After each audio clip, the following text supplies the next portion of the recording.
তো কি অবস্থা, কেমন আছেন? আমি ড্রামা সবুজ আর গাইজ আজকে আলোচনা করবো যে কারণে রাম মন্দির উদ্বোধন অনুষ্ঠানে যাননি তিন খান, এই বিষয়টি নিয়ে বহু বিতর্কের পর অবশেষে বাবরি মসজিদের জায়গায় রাম মন্দির উদ্বোধন করলেন নরেন্দ্র মোদী।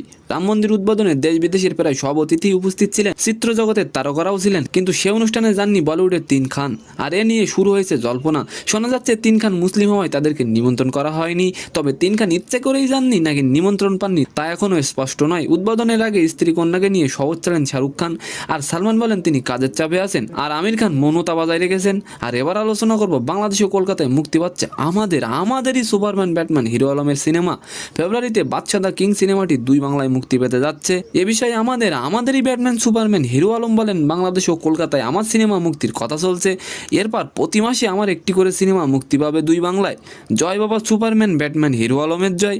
আর এবার আলোচনা করব মোস্ট হ্যান্ডসাম মেন 2024 বিশ্বসেরা পুরুষের 5 জন কারা, এই বিষয়টি নিয়ে। সৌন্দর্যের কোনো সংজ্ঞা হয় না, যিনি দেখেছেন তার চোখে যা সুন্দর সেটাই তার কাছে সৌন্দর্য। তালিকার 5 নম্বরে আছেন ঋত্বিক রোশন, 4 নম্বরে আছেন হেনরি কাভিল, 3 নম্বরে আছেন রায়ান রেনল্ড এবং 2 নম্বরে ডেভিড বেকম, আর 1 নম্বরে আছে বিটিএস এর অন্যতম সদস্য কিম তেই ইয়ং। তো সম্মানিত দর্শক, আজকের ভিডিওটি কেমন লাগলো অবশ্যই কমেন্ট বক্সে জানাবেন, আর ভিডিওটি যদি ভালো লাগে অবশ্যই একটি লাইক দিয়ে আমাদের চ্যানেলটিকে সাবস্ক্রাইব করে দিবেন। ধন্যবাদ।